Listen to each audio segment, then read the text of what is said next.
Hi. Hi, Laura. Hi. I'm Laura. I'm going to be talking about community gardening and urban farming in Troy, New York. This is our site. It's in inner city Troy,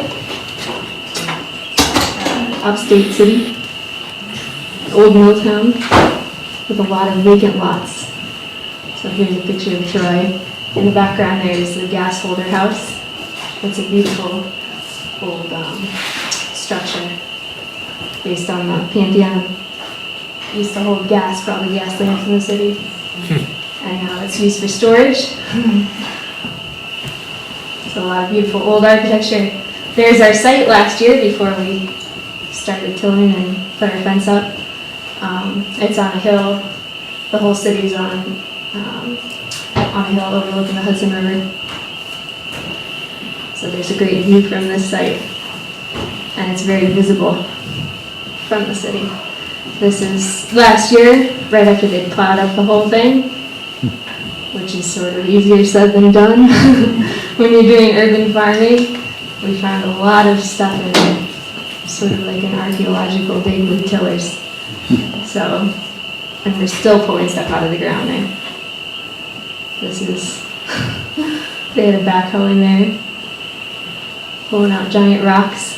You dig down and you find, you think you just find a rock, but there's rebar coming out of it. And the rebar is attached to another piece of concrete underground. And you never know how far it's going to go. Pieces of pipe. Here's our kids. We work with high school kids from the local high school.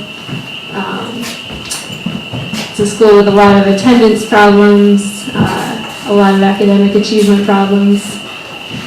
But we've got a great group of kids. They come out there every day and work really hard. This is building the high tunnel. I think this is last December.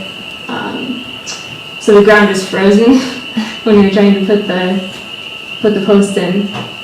So that was a bit of a challenge. So we didn't get our high tunnel done until this March. But that's all spinach under there that survived. Those are our seed starts. This is my office. I sit right in front of that. The reason for all the bamboo skewers is we have cats in the office that love to sit under the grow lamps. We got the grow lamps donated from the Troy Police Department.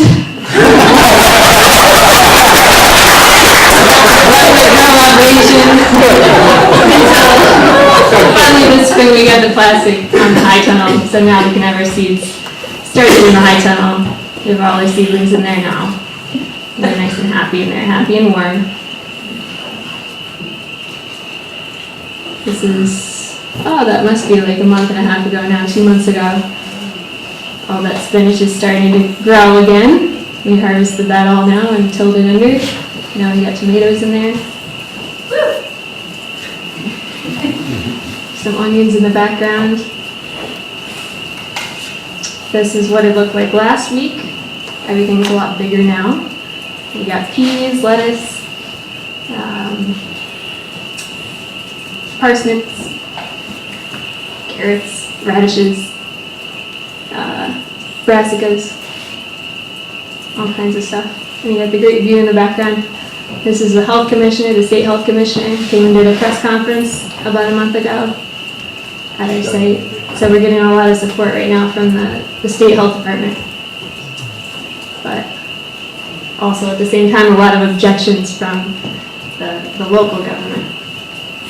Our high tunnel is apparently a scar on the entrance to the city. This is the site plan here. So this is all the stuff we're planning on doing, which we're not sharing with the planning department.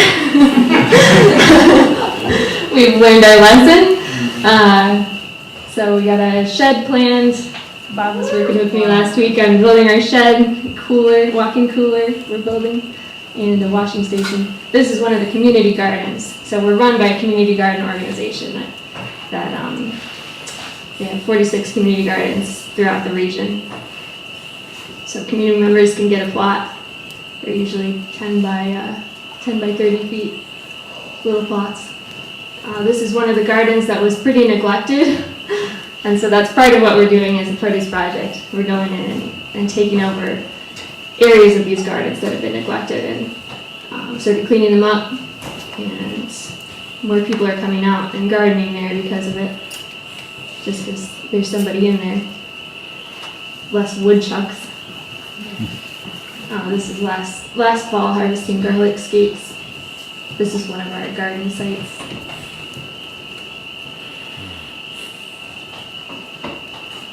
This is another program that Community Gardens does, the Veggie Mobile. It's a mobile produce market. Go around to different neighborhoods, senior housing projects, and sell vegetables, wholesale prices.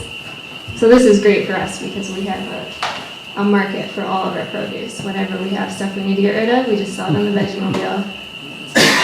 This is another program that we work with, Squash Hunger. It's basically like gleaning from farms, and also the gardeners will donate their extra produce, and we donate to food banks. And this is an image of the future plans for our site up there on 8th Street in Troy. They want to start an urban grow center, which is going to be an education center, have a commercial kitchen in there, teach people how to do food preservation, cooking classes, greenhouses, hydroponic technology. And so this is the produce project. What we're doing now is a low-tech version of what we hope to be doing in the future. High-tech greenhouses and sustainable technology.